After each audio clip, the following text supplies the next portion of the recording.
알아두면 쓸모있는 이야기 알쓸톡톡 시간입니다. 오늘도 최선우 리포터와 함께합니다. 안녕하세요. 안녕하세요. 최선우입니다. 네, 이번 주는 지금 최대 관심사인 주제 2024 아시아 축구연맹 아시안컵 소식 준비하셨네요. 네, 맞습니다. 최근에 아시안컵 소식이 아주 뜨거운데요. 클린스만호가 과연 아시안컵 우승 트로피를 들 수 있을지 네. 모두가 주목하고 있습니다. 그래서 오늘 알아두면 쓸모있는 이야기로 아시안컵에 대한 이야기 준비했습니다. 네, 바로 어제죠. 이제 새벽에 치른 경기에서 대한민국이 극적인 승리를 했습니다. 선우 씨 경기 보셨어요? 네, 경기 아주 가슴 졸이면서 경기를 봤었는데요. 지난 경기 잠깐 설명을 해드리면 대한민국 대표팀이 중동의 강호 사우디아라비아를 승부차기 끝에 물리치고 8강에 진출을 했습니다. 네. 네, 경기 두 팀 모두 대등한 경기력을 보였는데요.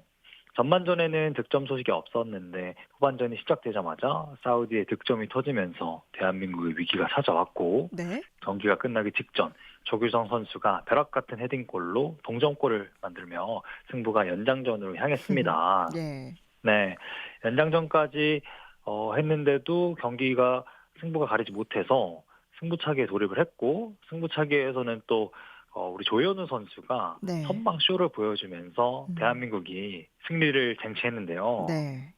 네, 그래서 이렇게 대한민국은 이날 승리로 1996년 대회부터 8회 연속으로 아시안컵 8강 진출을 이뤄냈다고 합니다. 네. 정말 경기 내내 이 짜릿함을 놓칠 수가 없었는데 네. 네, 우리 대표팀 못지않게 사우디아라비아도 굉장히 잘하긴 하더라고요. 그렇습니다. 사우디아라비아는 예선을 조 1위로 통과하면서 그 저력을 보여줬었는데요. 네. 아무래도 사우디 대표팀을 이끄는 감독이 이탈리아의 전설적인 선수이자 또 수많은 명문팀에서 감독을 맡으면서 우승컵을 들어올렸던 음. 로베르토 만치니 감독이었기 때문에 좋은 결과가 이어진 게 아닌가 생각이 됩니다. 네. 네, 뭐 여담으로는 아시안컵 참가국 전체 24개 팀 사령탑들의 연봉을 비교를 했을 때 음.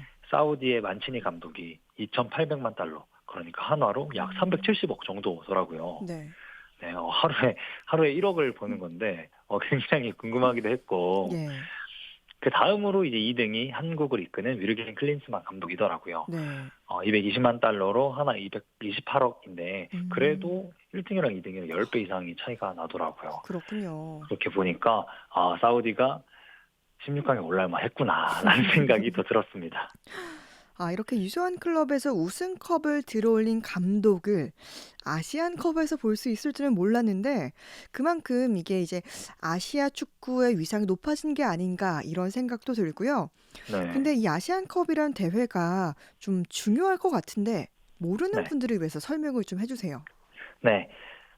아시안컵 말 그대로 아시아 최고의 축구 국가대표팀을 가리는 최상위 대륙 국가 대항전입니다. 네, 그러니까 아시아판 월드컵이라고 생각하시면 편하실 텐데요. 네, 유럽에서는 유로라고 불리는 유에파 유러피언 챔피언십, 음, 남미에서는 뭐 코파 아메리카 대회, 아프리카에서는 아프리카 네이션스컵 이렇게 있는데 네, 이런 대회들과 같은 격을 가진 대회가 이번에 하는 아시안컵이라고 보시면 됩니다. 네, 아시안컵은 1956년부터 4년 주기로 짝수년도마다 개최하는 행사였는데, 네, 네, 개최하는 대회였는데, 이 월드컵이나 올림픽 같은 인기 대회들을 피하기 위해서 2007년부터 개최 연도를 1년 앞당겨서 후순 연도에 열게 음, 됐다고 합니다.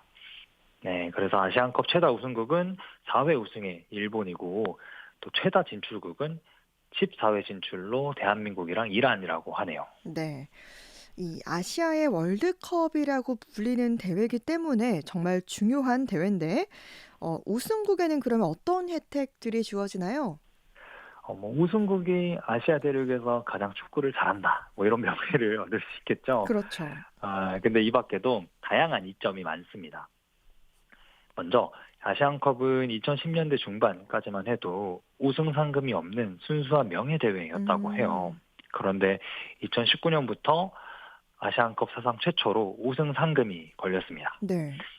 2019년 아시안컵 본선 추첨식에서 아시아 축구 연맹이 총 상금 1,480만 달러, 하나로 약 160억 음. 원의 상금을 책정해서 발표했는데요. 네. 그래서 본선 진출 24개국, 24개국에 진출 수당 20만 달러, 약 2억 음. 원씩, 그리고 4강 진출을 국에게는 100만 달러, 약 11억 원, 네. 준우승국에게는 300만 달러, 약 32억 원, 그리고 네. 우승국에게는 무려 500만 달러, 하나로 약 55억 원을 지급할 것을 공표했습니다. 네. 그래서 이번 대회도 지난 대회랑 동일하게 상금이 지급됩니다. 네.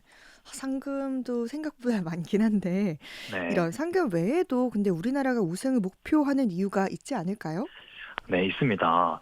아시안컵은 피파 랭킹에서 가장 큰 가산점을 받는 대표팀의 공식 대륙컵입니다. 네. 이제 2026년 북중미 월드컵이 또 기다리고 있잖아요. 네.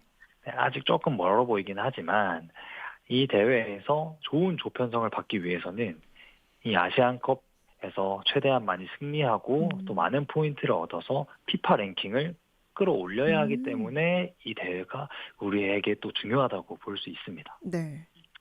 지금 대한민국의 피파 랭킹 순위는 23위입니다. 네. 그러니까 전체 나라 중에서 뭐 23등이라고 볼 수 있네요. 음. 네, 이 순위를 유지를 하면 2026 북중미 월드컵 본선에서 이포트에 배정을 받을 수 있어요. 네. 그러면 우리보다 낮은 순위의 팀이나 아니면 어렵게 예선을 뚫고 본선에 진출할 팀들을 상대로 만날 수 있기 때문에 음. 월드컵에서도 좋은 대진 안에서 그 다음을 노려볼 수 있다는 음. 장점이 있습니다. 네. 그래서 이 아시안컵이 중요하다고 보여지는 거죠. 그러네요. 이 아시안컵이 월드컵까지 영향을 미친다라고 볼 수 있는데 그럼 대회는 어떻게 진행되죠? 네, 아시안컵은 첫 대회를 시작한 이래로 많은 변화가 있었지만 현재는 24개국이 진출을 해서 네. 4개국 6개 조로 나누어서 리그전을 진행을 합니다. 네.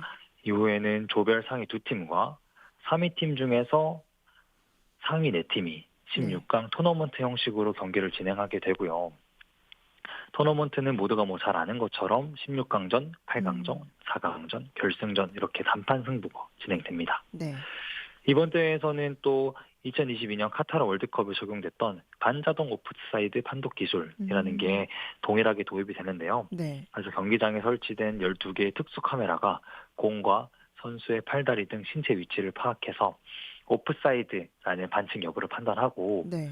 오프사이드일 경우에는 곧바로 이제 VAR 화면을 보는 심판실에 알리게 되면서 오심 가능성을 사전에 차단하게 되는 그런 시스템도 이번 아시안컵에 음. 적용이 됐습니다. 그렇군요. 이번에 이 아시안컵을 참여하는 우리 대한민국 선수들도 좋은 성적을 얻을 걸로 예상하고 있죠? 네, 그렇습니다. 아시아의 호랑이 우리 대한민국은 축구하면 또 빠질 수 없죠. 네. 2002년 한일 월드컵에서도 4강에 올랐고, 뭐 음. 12년 런던 올림픽에서 동메달, 아시안 게임 남자 축구에서도 최다 우승, 그리고 지난 월드컵에서도 16강에 오르는 등의 화려한 이력을 자랑하고 있는데요. 네. 하지만 한국 축구는 유독 아시안컵과는 인연이 별로 없었습니다. 그렇군요. 네, 한국이 아시안컵에서 우승한 때는 1956년 그리고 음. 1960년으로 한참 전으로 돌아가죠. 그러네요. 그리고 음. 당시에는 참가팀이 뭐 4개국밖에 없었다고 해요. 음. 그러다 보니까 뭐 우승이라는 명함을 내밀기도 살짝 애매한 네. 부분이 있고요.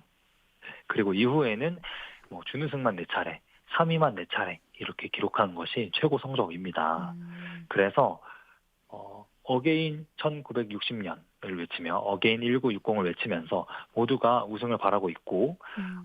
위르겐 클린스만 감독도 인터뷰 때마다 네. 대한민국 대표팀은 우승을 목표로 하고 있다고 말하고 음. 있습니다. 그러니까 64년 만에 우승에 이제 다시 도전하는 한국 대표팀인데 다른 팀들의 상황은 좀 어떻습니까?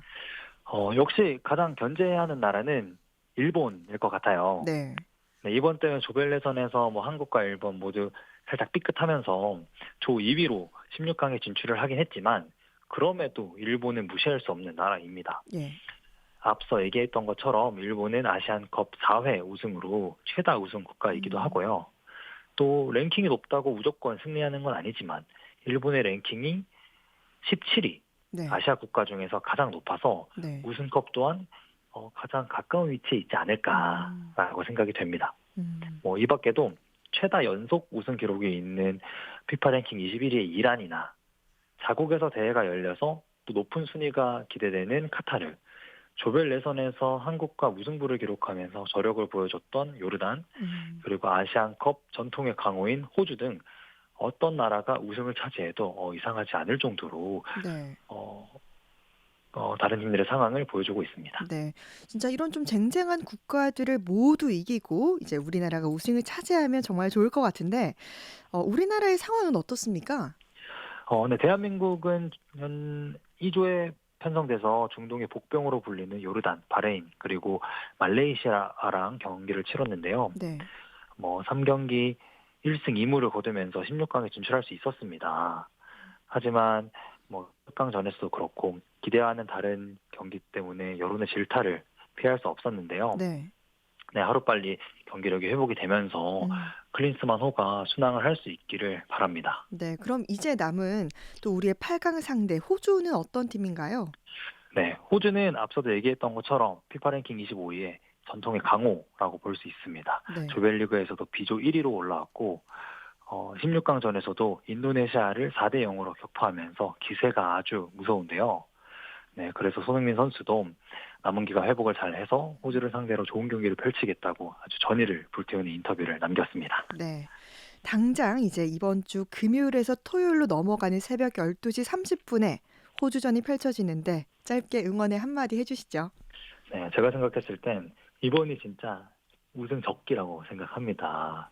네, 대한민국 대표팀에 너무 좋은 선수들도 많기 때문에 이번에는 진짜 우승을 할 수 있지 않을까라는 기대가 있고, 그래서 선수들도 힘내서 국민들이 응원하는 것처럼 좋은 성적을 가져와주면 좋겠습니다. 네. 오늘 알아두면 쓸모있는 이야기 알쓸톡톡에서 아시안컵과 관련된 얘기 나눴습니다. 최선우 리포터였습니다. 고맙습니다. 감사합니다.